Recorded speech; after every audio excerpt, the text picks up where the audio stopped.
Mini TV.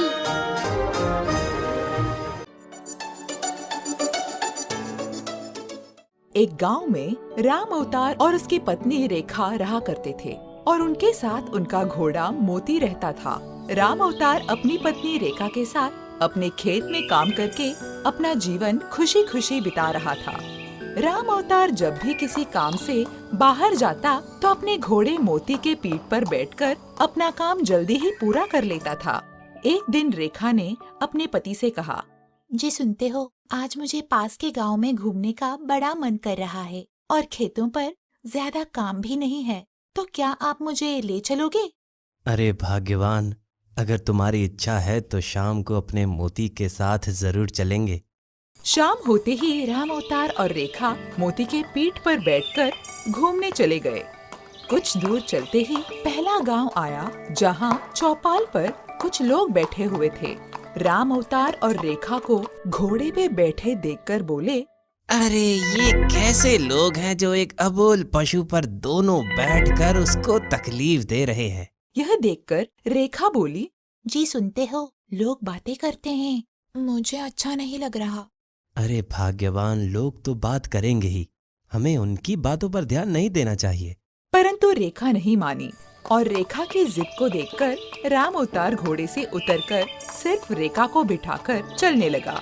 कुछ ही दूर चलने के बाद दूसरा गांव आ गया जहां बाजार में कई लोग उन्हें देखने लगे और एक महिला बोलने लगी, अरे अरे, कैसा कलयुग आ गया है। पति नीचे चल रहा है और पत्नी घोड़े पे बैठकर मजे से चल रही है। ये देखकर रेखा अपने पति से बोलने लगी, जी लोग मुझ पर हंस रहे हैं, मुझे अच्छा नहीं लग रहा।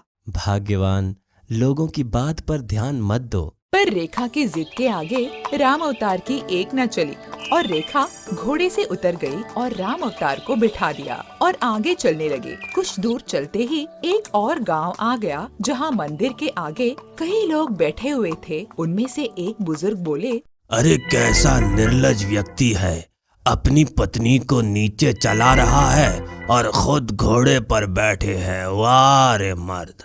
यह सुनकर रेखा ने अपने पति का अपमान समझकर राम अवतार को जिद करके उसे भी नीचे उतार दिया और आगे चलने लगे।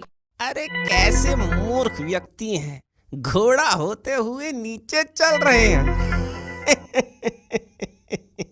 ये देखकर रेखा राम अवतार के सामने देखने लगी और राम अवतार बोला, भाग्यवान, मैंने तुम्हें कहा था, ये लोग हैं, उनकी बातों पर ध्यान नहीं देना चाहिए। वो तो कुछ भी कहेंगे, परंतु हमें हमारे तरीके से चलना चाहिए। रेखा को अपने पति की बात समझ में आ गई और दोनों घोड़े पे बैठकर अपने गांव चले गए। सीख दोस्तों, इस बात से हमें यह सीख मिलती है कि हमेशा हमें अपने मन की सुननी चाहिए, ना कि किसी और की। हाय, मैं हूँ परी। अगर आप इसी तरह से अलग अलग कहानियाँ देखना चाहते हैं तो इस वीडियो को जरूर शेयर करें और इस चैनल को भी सब्सक्राइब करना ना भूलें।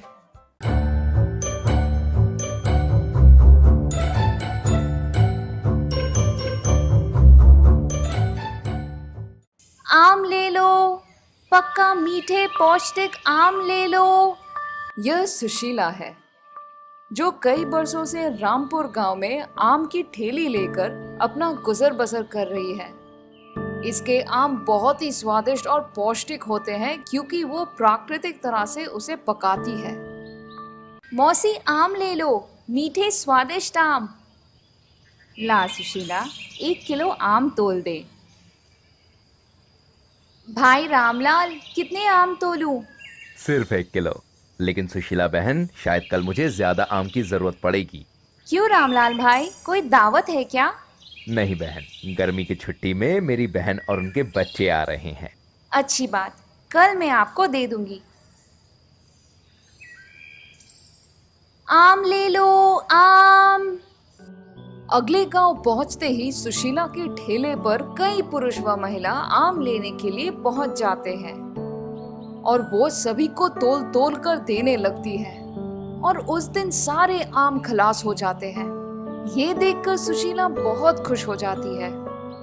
आज तो बहुत अच्छी कमाई हो गई है और सारे आम भी बिक गए हैं। सुशीला मौसी 1 किलो आम तोल दो। राजू बेटा, आम तो खलास हो गए, मैं तुझे कल ला दूंगी। ठीक है मौसी।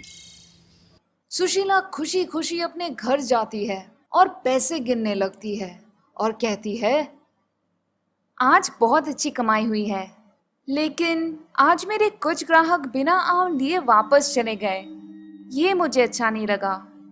कल से मैं ज्यादा आम लेकर जाऊंगी, लेकिन पौष्टिक आम प्राकृतिक तरह से पकने के लिए तो समय लगेगा।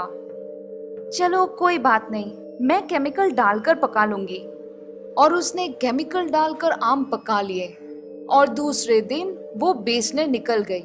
सबसे पहले ही उसे रामलाल मिल गया। आओ रामलाल, आपके बहन और बच्चे आ गए। हाँ बहन, 5 किलो तोल दो।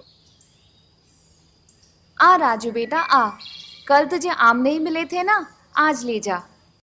कल की तरह आज भी सुशीला के सारे आम बिक गए और वो बहुत खुश थी। और वहां रामलाल उसके बहन और उसके बच्चों को आम खिलाता है और कुछ समय पश्चात बच्चों की तबीयत बिगड़ जाती है। ये देखकर रामलाल बड़ा दुखी होता है। ये आम खाने के बाद बच्चों की तबीयत कैसे खराब हो गई? सुशीला ने आम में कुछ गड़बड़ तो नहीं की होगी ना?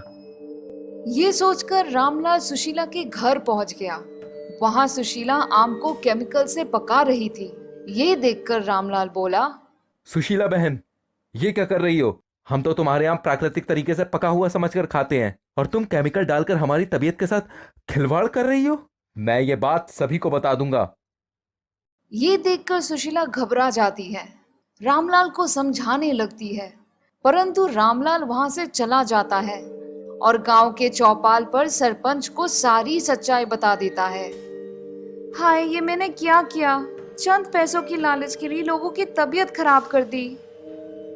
और अगले ही दिन जब सुशीला आम का ठेला लेकर निकली तो किसी ने भी उसके आम नहीं लिए।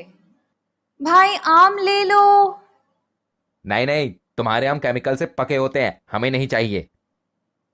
यह बात सुनकर सुशीला को अपनी धोखाधड़ी पर बहुत गुस्सा आया। केमिकल से आम पकाने से उसके सारे ग्राहक टूट गए। अब कोई भी सुशीला से आम नहीं खरीद रहा था। इस कहानी से हमें सीख मिलती है कि कर बुरा तो हो बुरा। ईमानदारी एक बहुमूल्य गुण है।